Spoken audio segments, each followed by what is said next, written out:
si Sara Duterte at ang mga miyembro ng kanyang pamilya, kabilang na ang kanyang ama na si Rodrigo Duterte, ang common law wife ni Rodrigo Duterte na si Hanilet Abansenya, kasama pa ang kanilang anak na si Kitty Duterte, ang mga kapatid niya na si Pulong Duterte at Baste Duterte ay tumanggap ng pera o nag-encash ng daang-daang milyong halaga na mga cashier's checks o personal checks mula sa isang kilalang drug lord na si Sammy Uy.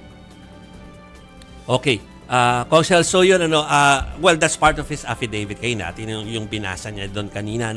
Pero dun, along the way po ba, tingin nyo ba ay na-establish talaga na talagang merong, na ito yung source ng pera at ibigay talaga yung pera sa mga pangalan na binanggit ng dating senador?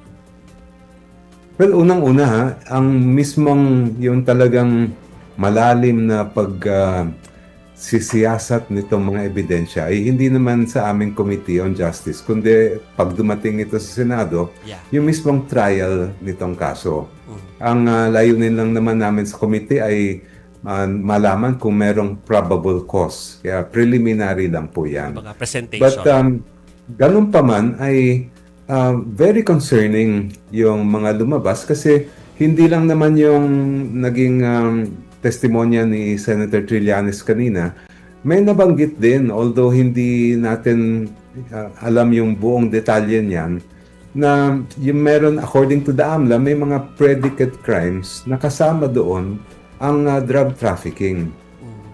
And that merits further investigation kasi ang kailangan natin malaman, kung maalala ninyo kasi sa mga hearing namin, hindi kami pwede mag-probing, mga magtanong ng talagang yung parang cross-examination ba.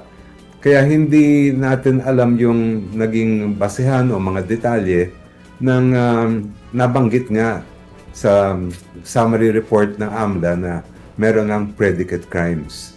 Hindi lang drug trafficking daw yun, kasama doon ang graft and corruption at malversation if I remember correctly.